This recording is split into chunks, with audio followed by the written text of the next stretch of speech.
திருச்சிற்றம்பலம். தலம் திரு கட்சி ஏகம்பம். நாடு தொண்டை நாடு. திருநாவுக்கரசாமல் அருளிய 4ஆம் திருமுறை. பதிகம் 7, பாடல் 9, பண் காந்தாரம். ஆகமத்து அரவு அணையான் அயன் அரிதற்கு அறியானை. ஆகமத்து அரவு அணையான் அயன் அரிதற்கு அறியானை. பாகம் பெண் ஆண் பாகமாய் நின்ற பசுபதியை. பாகம் பெண் ஆண் பாகமாய் நின்ற பசுபதியை. மாகம் பறை மாகம் மறையோதும் இறையானை மதில் கட்சி ஏகம்பன் மேயானை.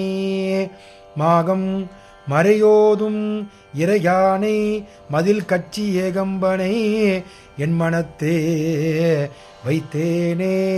மதில் கட்சி ஏகம்பனை என் மனத்தே வைத்தேனே. திருச்சிற்றம்பலம். திருச்சிற்றம்பலம். இந்த 9ஆம் பாடலோட விளக்கத்தை பார்த்து விடலாம். இந்த 9ஆம் பாட்டில் பெருமாளுடைய 10 அவதாரங்களை பற்றி மேற்கோள் காட்டுகிறார்.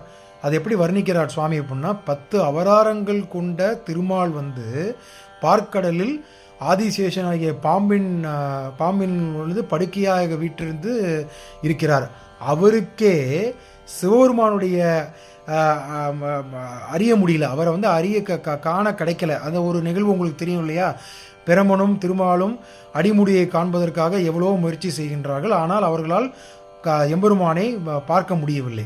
அந்த நிகழ்வை இதில் மேற்கோள் காட்டுகின்றார். அவர்களுக்கு அப்படி 10 அவதாரம் எடுத்த திருமாலினாலேயே எம்பெருமானை பார்க்க முடியவில்லை. அவ்வளோ வல்லமனை கூடிய சிவபெருமான்கிற மாதிரி இந்த பாட்டில் சொல்கிறார். அப்புறம் ஆணும் பெண்ணுமாக வீற்றிருக்கும் எம்பெருமான், ஒரு நிலை பெற்ற ஆன்மாக்கள் தலைவனாக வீற்றிருக்கும் எம்பெருமானே அப்படின்னு சொல்கிறார். பெரிய தூண் போல் அசைக்க முடியாத வேதங்கள், இந்த 4 வேதம் ஒரு பெரிய தூள்கள் போல இருக்கக்கூடிய அசைக்க முடியாத ஒரு வேதங்கள் இருக்கு. அந்த வேதங்களை ஓதும் தலைவனாக வீற்றிருக்கிறார் சிவபெருமான் அப்படின்னு சொல்றார். அப்புறம் காஞ்சிபுரத்தில் கட்சி ஏகம்பத்தில் ஒரு மாமரம் பிரசித்தி பெற்றது. 3000 வருஷத்துக்கு மேலாக அந்த மாமரம் இன்றும் காய்களை தந்து கொண்டிருக்கின்றது, கனிகளை தந்து கொண்டிருக்கிறது. அந்த குறிப்பை இந்த வரலாற்று குறிப்பை அவர் சொல்கிறார். கட்சி ஏகம்பத்தில் இருக்கும் ஒற்றை மாமர நிழலில் வீற்றிருக்கும் எம்பெருமானே எம்மனத்தை வைத்தேனே அப்படின்னு சொல்லி இந்த பாட்டை முடிக்கின்றார். திருச்சிற்றம்பலம்.